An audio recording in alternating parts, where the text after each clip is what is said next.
My parents told my brother to take my house because I don't have a family. I'm a single man in my early 30s. I've got a brother who's 29, and he's already got 4 kids now. He had his first at 22, and the second followed a year later. Then the third 2 years after that. And the fourth is the most recently born a couple months ago. His wife, my sister-in-law, and I do not get along as she always likes to try and get a rise out of me by acting superior. Then turns into an extreme self-victimizing drama queen if I retaliated against her in any way. She can cry in an instant and can put on an extremely convincing show to get sympathy from just about anyone. My parents and brother absolutely adore her, even though they know exactly how she really is and just don't care. She's very good looking, I'll give her that. But she's so awful that I could never be attracted to her. She also refuses to get any sort of job, even though she has a college degree, and my mother willingly helps with the kids all day. So their finances are entirely dependent on my brother. This also means they can't afford to live anywhere but my parents' house. And privacy is a bit of an issue with all of them under one roof in a 3-bedroom house that was built in the 60s. Growing up, my younger brother was also the obvious favorite. We're 3 years apart in age, but he developed a superiority complex because I was badly punished if I retaliated against his antics in any way back then. It was obvious my parents cared for him a lot more because he got the lion's share of everything unless people called them out on it. Which did happen a fair bit by other members of family. Which is why my parents packed us all up and moved us about 150 miles away from them, so they generally would see us on holidays since it was a 3-hour drive. My brother got physically abusive towards me on a number of occasions, flirted relentlessly with my first girlfriend to the point she broke up with me, and laughed at any misfortune I had. And my parents just told me to suck it up whenever I was upset about it. I only got equal treatment when my parents wanted to keep up appearances. I admit it was rather funny to see the looks on their faces whenever they had to treat me equal to my brother on birthdays and Christmas because other people were present. We had relatives that were very nosy, and loved gossiping drama. So my parents did their best to hide what was really going on, and threatened to take all my stuff away if I didn't keep my mouth shut. If anything, it just made my parents celebrate more when I turned 18 and moved out because it meant they no longer had to provide for me. I wasn't even done with high school yet when I moved out. But couch surfing was far better than living with them. I was low contact ever since leaving home. They didn't even show up for my high school graduation. But I really didn't care. From that point on, I would usually only see my parents and brother on holidays like the rest of the family. The start 2020 pandemic was not kind to me. I lost my job, and couldn't renew the lease on the condo because my roommate also lost his job and neither of us could afford the place on unemployment money. It was a rented 2-bedroom condo that I really loved. As the lease was ending, my roommate left early to move back in with relatives, and I had to sell nearly all of my stuff because I was soon going to be homeless if I didn't downsize to an extreme. I really shouldn't have rented a place that was so expensive. But I liked living the high life. Until that life wasn't kind to me. And I realized I should have been living somewhere far cheaper so I could have saved more money to fall back on. But I had a plan. I own a truck simply for the fact that I've always loved trucks, so I found a $1,000 camper in good shape and put it on my truck just so I could live out of it for a while. It was supposed to be temporary, but I ended up living out of it far longer than I ever thought. I originally was hoping to be able to live out of the camper at my parents' house, where my brother and his family still reside as well. But when I asked my parents to let me stay for a while, they told me they had a full house, and didn't want me there. Plus, we hadn't exactly gotten along in the past decade. They said they'd only agree to let me park my camper there if I paid them basically what it'd cost to rent an apartment in my area. That was way too much just to park my camper. I was jobless and trying to save as much of my unemployment money as I could till I could find a new job. I may as well be living in an apartment with that rent price they were asking. My parents called my camper an eyesore and told me to take a hike since we couldn't come to an agreement. And sister-in-law thought it was absolutely hilarious I had to live in a camper. My brother joined her in pointing at and mocking me while calling me a homeless bum. I parked my truck/camper in a store parking lot to sleep on the first night that I had nowhere else to go. I felt scared out of my mind that someone might try to break in. Suffice to say I didn't sleep well that night. There was nowhere else I could go as any other relatives that owned houses were fairly far away, and all my friends were all apartment people. And I was pretty attached to my area as well. So I didn't want to just leave. I'd also had my mail forwarded to a friend's apartment. It was the only way I could still get my mail anymore. Finding a stable place to park was pretty difficult. I went looking around to try and find a job similar to my old one. It took months of living the nomadic camper life. In that time, I had to deal with a lot. Everything from beggars and drug addicts, to people demanding I leave because my camper was an eyesore. At one point someone who told me to move claimed to be with an HOA. I wasn't even parked on a street with houses. And when I questioned what HOA, they got incredibly belligerent and threatened me. I moved my camper anyway just to avoid the trouble. In order to have a steady supply of electricity, I learned to use a long extension cord to plug in anywhere I could to recharge my camper batteries. This meant sneaking around and plugging it into an outside outlet of a random building while parked on a street. I know that's a crummy thing to do. But I had to keep my batteries charged so my refrigerator would stay cold. I had a small solar power bank for recharging my phone. But I didn't have anything like a generator. And generators are noisy and require fuel anyway. So I did what I had to do. After months of living like that, I finally managed to get a new job. I had to move to the neighboring city to find a job that didn't involve retail. I worked retail while in college and promised myself never again. Though I was nearly ready to break that promise. I was still getting unemployment money. But I had no stable place to live while receiving it. And I didn't want to still be jobless when it ran out. Plus I was bored out of my mind. I had little else to do but read, watch movies on a small portable DVD player, use my phone or laptop, and keep note of where I could park and what local public bathrooms I could use. I kind of envy that the Japanese have public bathhouses. We could really use stuff like that over here. When I finally landed a new job, I practically lived in the back lot of the building by the warehouse in old employee parking spaces literally no one else seemed to bother using because they were so far in the back that the area was borderline forgotten. My boss/company owner actually liked this arrangement because I was willingly available to take any shift I could get, so long as I had enough sleep. He even let me take the camper off my truck and set it up in one of the spaces so I could drive around without it. Not exactly sure if this was legal, but no one bothered us about it. The entire time I lived back there, I didn't have to deal with many trespassers. There were a few, but the security guards escorted them out. I was pretty much on call almost all the time when they needed me, and was working virtually every day of the week. My boss let me plug my camper into the building for power and water, and I paid a small amount of rent by working for free on Sundays when no one else was in the office but the janitor and security guard. Beyond that, I usually had to shower at a friend's apartment, or at my local gym as the camper didn't have a shower in it, and only a portable toilet. And I didn't want to fill it because emptying it is a nasty chore. So I used other bathrooms as often as I could. I had a key to the warehouse, and could go in to use the bathroom there at any hour. I was even on a first-name basis with the night security guard. He's since become one of my closest friends. The camper was easy to heat in the winter with a small electric heater. Summers were not fun though. The camper didn't have AC, so I had to get a used portable air conditioner just to make it bearable. I made a lot of overtime pay, and hands-on learned some new skills from other employees. Eventually midway into this year I landed a better position in the company as a supervisor, and started making a better salary than my old job. That's when I decided I wanted a house. The scare I'd gotten from losing my condo made me realize I needed something much more stable for the long term. I looked around for something close to my work, and just 2 miles away found a 3-bedroom manufactured home on a small property. But I managed to get it for $10,000 less than the asking price somehow. I used nearly my entire savings for a down payment and got approved for a home loan. I finally didn't have to live in a camper anymore. There was enough space for me to back my truck in behind the house to take the camper off to set it up in the backyard. So I put it there as its own little building just in case I want to use it again. When I was fully settled in the house, I was dumb enough to brag about it on my book of faces. My family saw the post, and that's where this stuff really starts. After a few weeks my parents and brother along with his family came to visit completely unannounced to have a tour of my home. I didn't even give them my address. So how they found out where I live, I still don't know. None of my friends have fessed up, and no prior family members visited me before that. So I wonder if they stalked me at work and followed me home or something. It really wouldn't surprise me. Once I opened the door, they practically all shoved their way in like rambunctious tourists. Then just started making themselves at home. They all kept poking around and sister-in-law had this creepy smirk that she was repeatedly flashing me. And it was only later that I figured out why. And it made me madder than a bull on steroids that just got stung by a hornet. My parents were constantly talking about how I've got so much extra space now. And it's too much for someone like me who has no wife or kids. Sure, not now. But maybe someday, and my brother kept remarking about how there was more space than our parents' house, and my house was closer to his job too. Red flags all around, I know. Eventually my brother asked me to speak privately. Everyone else suddenly left the room and piled out onto the front porch. That's what finally made me realize they'd planned something. My brother, let's call him Dan for the sake of simplicity, said the house was too much for me alone. And I should let him move in with his family because his wife is pregnant with kid number 4. And my house is much closer to his job. He pointed out that I already have the camper, so I could just live in that outside while they live in the main house. And I'd like to point out that Dan never once spoke of offering rent. Mind you, he's got a good job. He also started talking about how there would be changes, and even curfews. And that I couldn't just walk in at any time without prior notice. If it weren't my brother, I'd think the person I was talking to had lost their mind. But Dan lost his marbles long ago thanks to our parents treating him like he was the center of the world. I tried to speak, but he kept talking over me as if I had no say in the matter. There was no way in hell I'd rent my house or parts of my house to him. Other people maybe, just so I can pay the mortgage off more easily. But certainly not him, or his nasty wife. I've heard of this exact kind of situation in videos online many times. And never once did I think I'd actually live it because I thought it so ludicrous. But my parents, brother and sister-in-law do all fit the bill for a bunch of narcissistic entitled crazies. So I picked up my phone and set it to start recording. Then just held onto it. Dan didn't even seem to care or notice that I'd done this, and just sat there with his arms waving around while talking about all the reasons of why he needed my house. Then went from saying that to acting like it was a done deal and trying to reach out his hand to shake mine. That's when I finally showed my backbone and said hell no. And I said it loud enough that Dan stumbled backward for a second. I'd rarely ever raised my voice to him on that level because I was punished by our parents whenever I did. But this was my house, not theirs. My spine can be as shiny as it wants here. I stood up and then told him that my house was not up for grabs. And acting like I'll let him move in just because they want it, won't make it happen. I bought my house for me, and it's not my fault he keeps having more kids and has to keep living with our parents because he can't afford to move out. Dan got as physically close to me as he could without actually touching me and said that I didn't deserve the house, and he needed a better place for his family to live. I laughed back in his face. And said that was total bull because I worked hard to be able to buy my house. Of course I deserved it.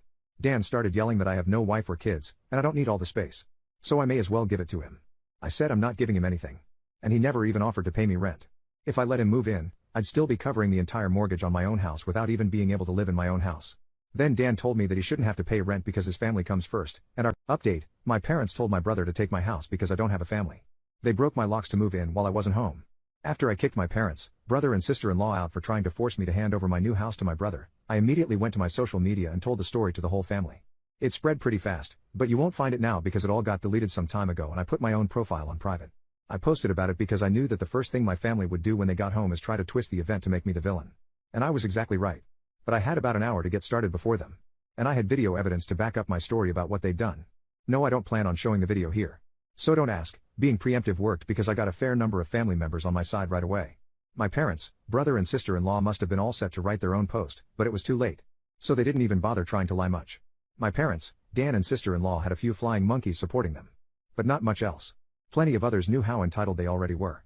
So what happened was something they all quickly understood and accepted. There was one person in particular that called me. I don't know who they were. But they ranted at me that I was a horrible brother, and I needed to make way for a real family man. I just ended the call and blocked the number. This didn't repeat. The week went by, and my parents showed up with Dan at my front porch just like they said they would in their prior ultimatum. They rang my doorbell like crazy and also pounded on the door until I finally answered. I opened it just a crack, and they tried to shove their way in again. But I'd installed a couple of latch chains that prevented it, and even braced my body against the door for good measure. My father and brother demanded I let them in. But I said I was recording everything on camera, and would call the police if they tried to force their way in again. My mother calmed them down, and then in her most sickly sweet tone asked me if I was ready to let my brother move in. I told her and the rest of them to F off and never come back. My mother put on the crocodile tears and asked me why I can't just do this for Dan because he's my beloved brother. I laughed and then bluntly said I do not love him as a brother because he treated me like crow for years, and they only encouraged him to do so. They are terrible parents, and he is a terrible brother. Then told them to leave or I'd be calling police ASAP. They all left surprisingly easily, apart from my mother's loud crying and the others giving me dirty looks. One could say making them leave was suspiciously easy. I thought the whole mess was over. But I guess I should have taken them more seriously, because they had other stupid plans. I came home later that week on Friday evening to find a moving truck and my brother's minivan parked in my driveway. It was Dan and his family there moving stuff in. He just waved to me with a crap-eating grin when I saw him. I was furious and told him and the rest of his family to stop. But sister-in-law smugly said to me that like it or not, they were moving in. And then in the most fake way while tilting her head and puckering her lips, she said that it was okay, because my mommy allowed it. And I should always listen to what my mommy tells me. I seethed with rage just hearing those words and looking at her smug idiot face. So locked myself in my truck to call the cops right away. When they realized what I was doing, sister-in-law started pounding on my window and yelling at me to stop. And that I can't do this to her because she and Dan need the house. And she cried, "Why can't you just do this for Dan?" I responded with F Dan. It's my damn house. Not his.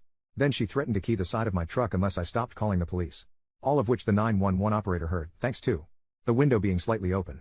I told sister-in-law if she damaged my truck, I'd sue her. And she was smart enough to retreat.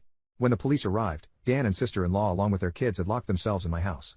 I told cops what had happened, as well as showing them my new driver's license that had my current address on it. Then when we went to my front door, I saw that they'd changed the lock. And the old lock was laying on the porch with the center of it drilled out, and the drill they used was laying right next to it, with a complete Harbor Freight drill bit set. Could they have been any more stupid leaving evidence out like that? I pointed out the broken lock and drill, then gave the police a rundown on all the events that happened prior. Well, I guess Dan called our parents over at some point after I arrived home. Because they showed up while I was talking to the cops. My parents immediately lied and started saying that I'd agreed to rent my house to my brother and his family. I said that was an easily provable lie one way or another. So Dan and sister-in-law finally came out of my house with some papers in hand. They both looked super smug, like they'd somehow outsmarted me. They'd actually drawn up and printed out a fake rental agreement. But my signature was not on it.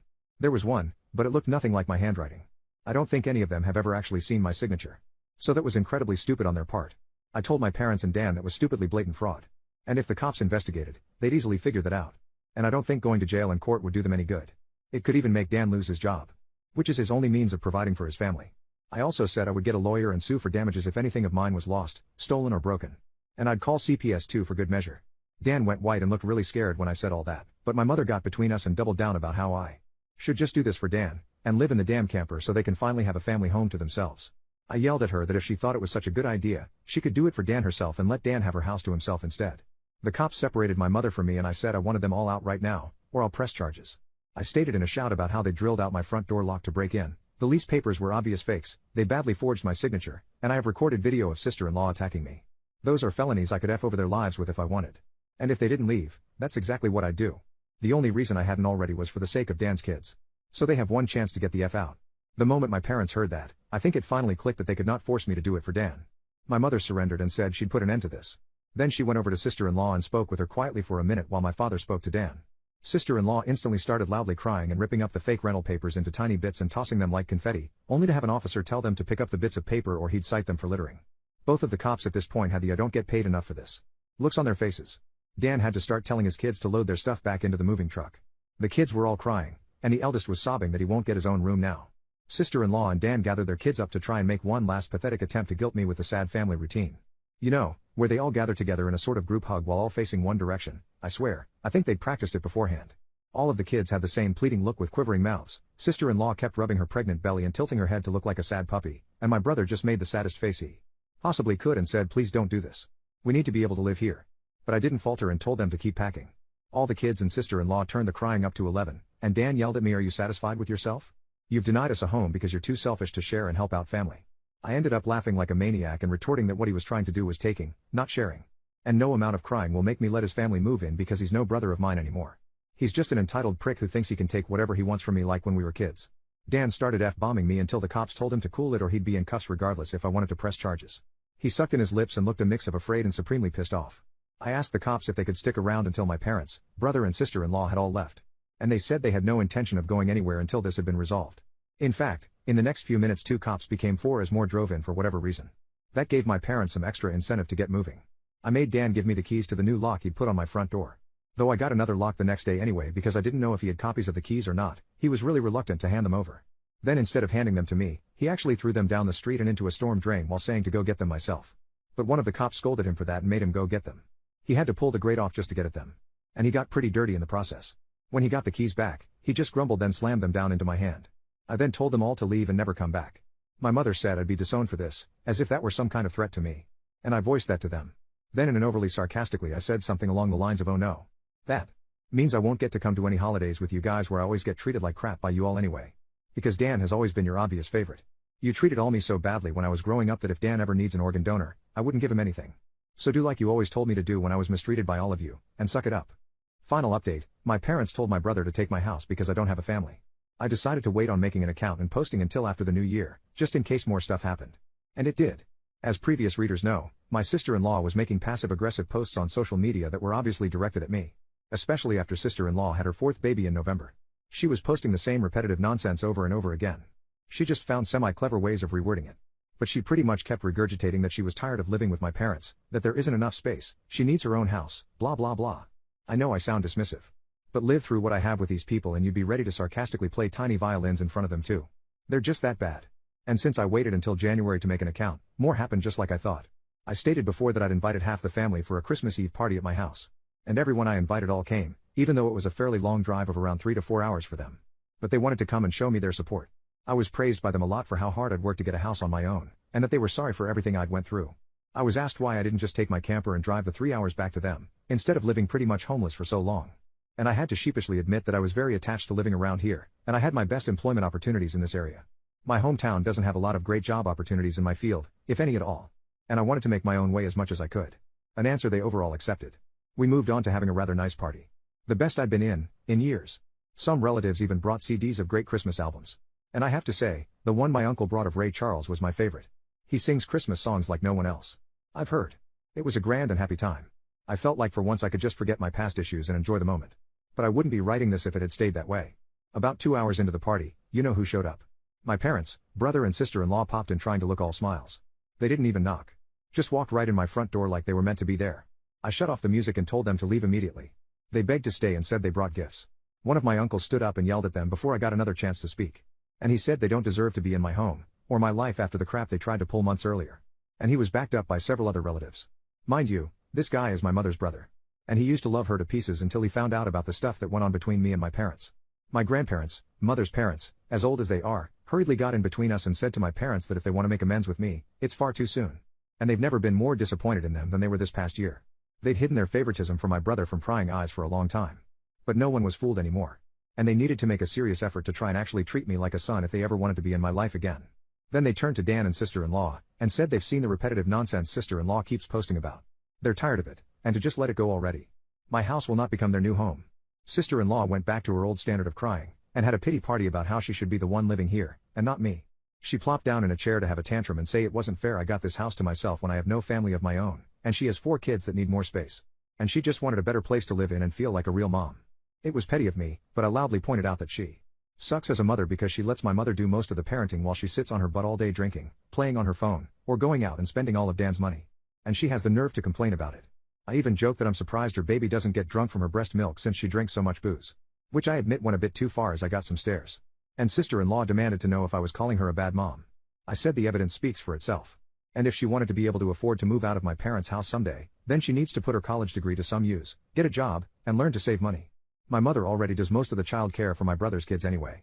So she'd have plenty of time after her baby gets a little older. My brother's eldest kid, who's 7 years old, ran up to start kicking and screaming at me for yelling at his mom. And he kept at me about how his mom said that I was the bad guy who made her cry and didn't let them live here. That's when my brother grabbed his son to pull him away. But all the other relatives jumped back in, and this sort of turned into a family intervention against my sister-in-law and brother. She was crying, her new baby was crying, her kids were crying. Hell, even Dan was very nearly in tears from the verbal lashing he was being assaulted with. He ended up just sitting on the ottoman I keep shoes in by the front door and looking like a complete wreck. He couldn't look anyone in the eye, he couldn't even say 2 words to me. Not with a whole house filled with angry people ready to judge him if he tried to let out his inner golden child again. If they weren't there to get in his way, I'd bet this would have ended up a repeat of when he tried to order me around to try and take my house months earlier. By this point, though, he'd been so thoroughly humiliated that his and my parents' reputation in the family was completely destroyed because the masks were all now off now. Soon after, my parents, brother and sister-in-law all left in defeat. The party resumed and we all avoided speaking of what just happened for the rest of the evening. Since most of the adults had been drinking, everyone stayed the night in my house.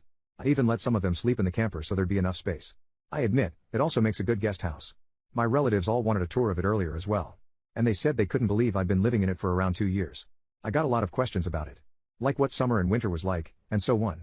I was up earlier than everyone else Christmas morning, and had a fresh pot of coffee and some ibuprofen for those spiked eggnog hangovers a few of them had.